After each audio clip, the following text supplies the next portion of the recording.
Bumubuhaghag ba yung buhok mo? Or nagkakabuhol-buhol?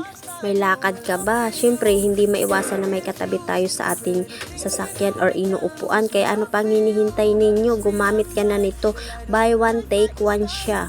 Ito yung perfume oil na maganda sa buhok. Paano siya ilagay? Ayan, parang ganyan lang po siya, no? I-spray mo lang siya sa kamay, then i-massage mo siya sa iyong buhok.